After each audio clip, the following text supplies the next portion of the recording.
Hello, Mass Attacks here and Happy New Year. I'm going to kick off 2020 with a replay from the Tier 8 Russian Premium Heavy Tank, the IS-3A. My crew in this, I've only got this crew in this tank as it's only got 3 members, so I couldn't find a crew that would suit it, so it's got its own crew. They're all onto the 3rd skill. The equipment that I use on this tank is vents, vertical stabilizer and a gun lane drive. So let's have a look at the battle. Today I'm playing on Serene Coast. It's a standard battle. We've got the 7-8 matchmaking, but it's not in our favour. We're bottom tier. I've decided to go to the west in this battle.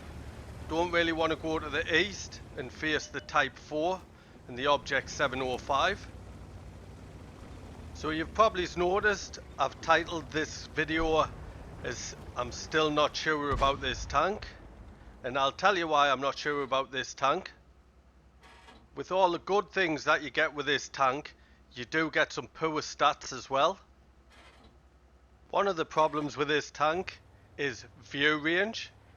If you can see in the mini map, you can see my circles nowhere near the top view range.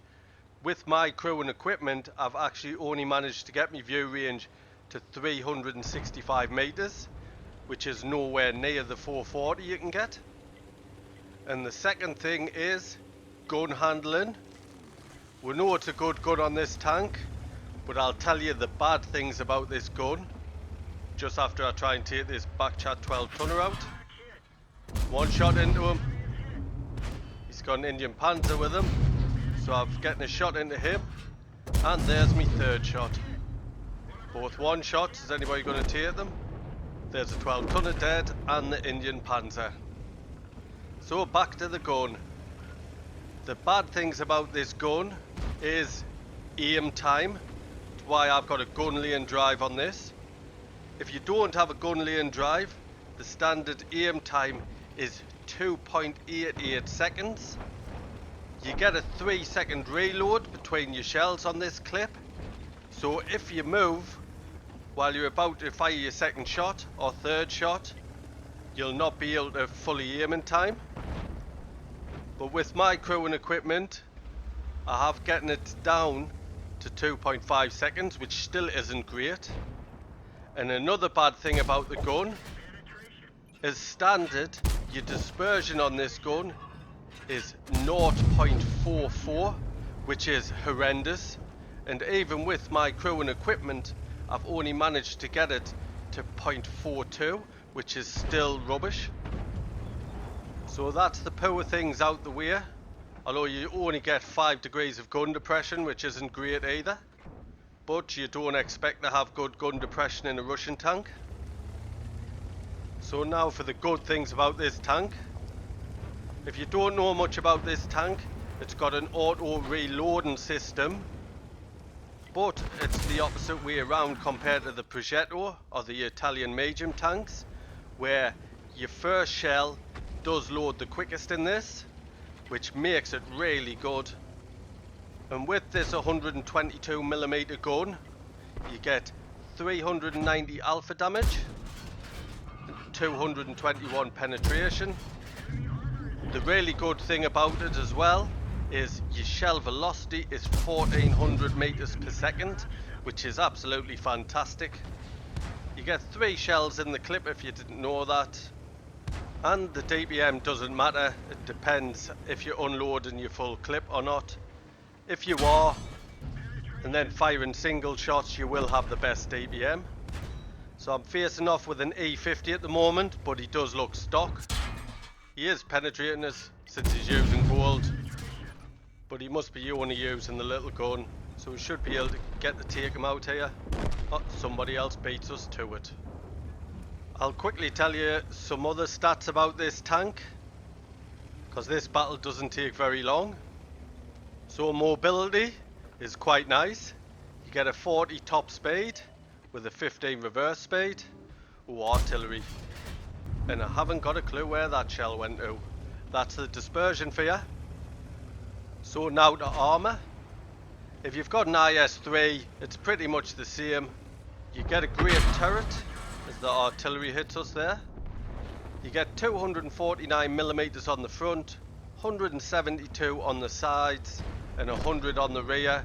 But you can see it's just a dome, so nothing's really going to penetrate your turret.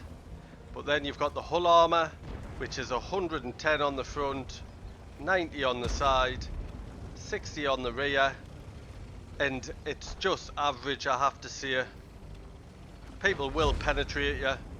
You've got to try and keep your hull straight forward towards the enemy. As soon as you start angling it, it's much easier to penetrate, so always try and keep it straight forward. We've made our way to a nice place here behind this Stritzvan 1030, and we've ammo racked them. That was great fun. Looks like a black dog shooting us. That was a lucky shot into him. I do have crew skills of snapshot and smooth rides to try and help with the accuracy of this gun.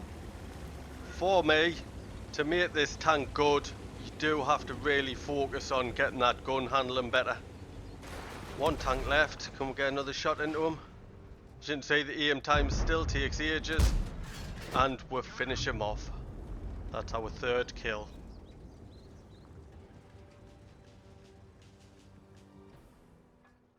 Let's have a quick look at the stats. Was a Masters Ace Tanker Award, and we've got the steel wall, which you have to receive the most hits, at least 11 of any other player on your team, with potential damage of at least 1,000 hit points, and you've got to survive. We bounced 1155. Top of the tree for XP with a base XP of 1528. Second for damage with 4,680 damage in. We made 111,000 credits, but that's adding the 50,000 credits you get for your first win of the day. We got 5,959 XP, that's due to playing a premium vehicle, a personal reserve bonus, plus an award for the first victory each day, which was at ×2. I'd like to thank you for watching today's battle. I hope you enjoyed it. If you're new to my channel, please subscribe. There's a little icon in the bottom right hand corner. And if you have any feedback, please could you leave it via the thumbs buttons in the comment section below. Cheers.